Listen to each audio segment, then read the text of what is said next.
are going to learn English grammar. आज आपल्याला पाहायचा नवीन कन्सेप्ट. आपण जे काही व्हिडिओ पाहिलेत फर्स्ट कंपॅरिझन ऑफ डिग्री पाहिली आहे, म्हणजे कंपॅरिझन ऑफ ऍडजेक्टिव्हज आपण डिग्री मध्ये कसा यूज करतो, कंपेअर मध्ये करतो यूज, हे आपण पाहिलं आहे. मग त्यामध्ये आपण पाहिलं की असे काही ऍडजेक्टिव्ह आहेत ज्याला की er est लागतात, ते थोडेसे वेगळे चेंज होतात. मग असे कुठले ऍडजेक्टिव्ह आहेत त्यासाठीच हा व्हिडिओ बनवला आहे. चला एंड पर्यंत पहा आणि यामध्ये आपल्याला समजून जायचं की कुठले असे ऍडजेक्टिव्ह आहेत जे इरेग्युलर आहेत.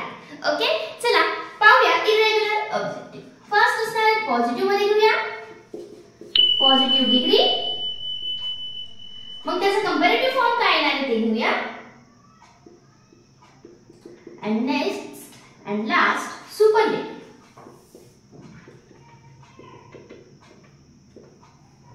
ओके, आता फर्स्ट एक नॉर्मल जे चेंजेस होते ते आपण दोन एक्झाम्पल घेऊया आणि मग तुम्हाला सांगते की एक्झाम कसे ऍडजेक्टिव्ह चेंज होते इरेग्युलर. First old.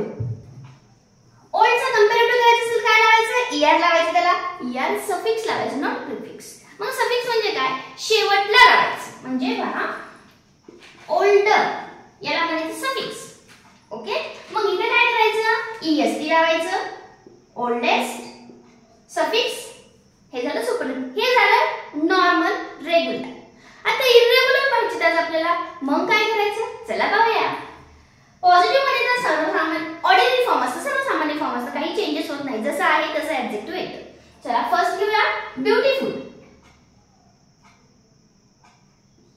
ब्युटीफुल, मग याच्यासोबत तुम्हाला कंपॅरेटिव्ह फॉर्म करायचं, ब्युटीफुलर होणार नाही. मग काय लागणार आहे, त्याला प्रिफिक्स म्हणजे एक वर्ड ऍड होणार आहे. आधी प्रिफिक्स कुठला, मुअर. कंपॅरेटिव्ह मध्ये होणार more beautiful. Okay, beautiful more beautiful. मग सुपरलेटिव्ह मध्ये काय, इथं मुअर लावलं, इथं काय लावायचं, इथं लावायचं मोस्ट, इथं काय लावायचं मोस्ट ब्युटीफुल,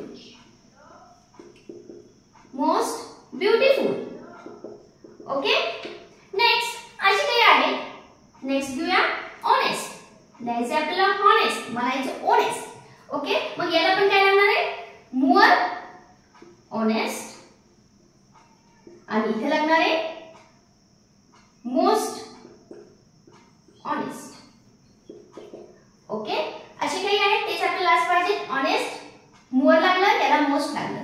नेक्स्ट घेऊया इंडस्ट्रियस. इथे लागणार मोर इंडस्ट्रियस, सुपरलेटिव्ह मध्ये लागणार मोस्ट इंडस्ट्रियस. इथे थोडंसं शॉर्टकट लिहिते, पूर्ण स्पेलिंग घ्या, मोस्ट इंडस्ट्रियस. नंतर हे झाले आपले थोडेसे इरेग्युलर. मग अजून सगळ्याला मोर आणि मोस्टच लागतं का, ह्याच्यात अजून एक दोन आहेत. ओके, मग सगळ्यांना मोर आणि मोस्टच लागतं का, नाही, अजून काही इरेग्युलर आहेत, ते कसले असतात ते पाहूया. सपोज इथे असेल पॉझिटिव्ह मध्ये गुड, तर काय करायचं, कंपॅरेटिव्ह मध्ये असणार बेटर. पहा मोर लागणार नाही, काही डायरेक्ट वर्ड चेंज होतंय, इथे असणार बेटर.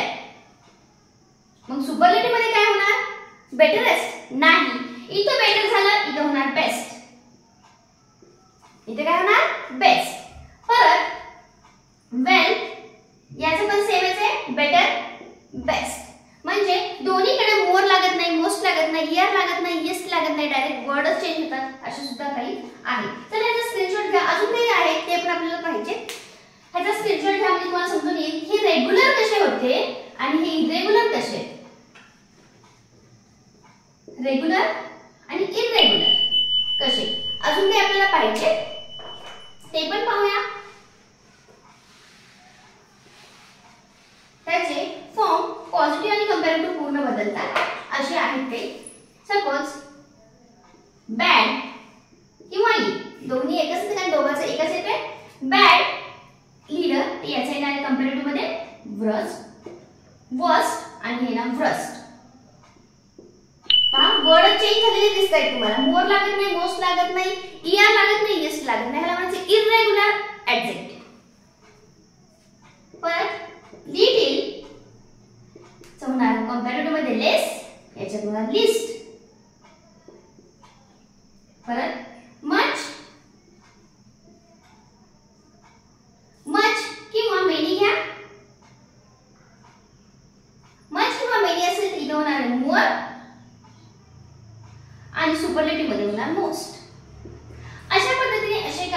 आपल्याला ऍडजेक्टिव्ह आहेत जे की कंपॅरेटिव्ह आणि सुपरलेटिव्ह फॉर्म त्यांचा कसा आहे, वेगवेगळा आहे. एस न लागता वेगळा होतात, म्हणजे यालाच म्हणतात इरेग्युलर ऍडजेक्टिव्ह. हे जर ऍडजेक्टिव्ह तुम्हाला माहित असेल तर तुम्हाला डिग्रीमध्ये याचा खूप उपयोग होतो. जेव्हा तुम्ही चेंजेस करतात, आयडेंटिफाय करतात, यावेळेला याचा उपयोग होतो.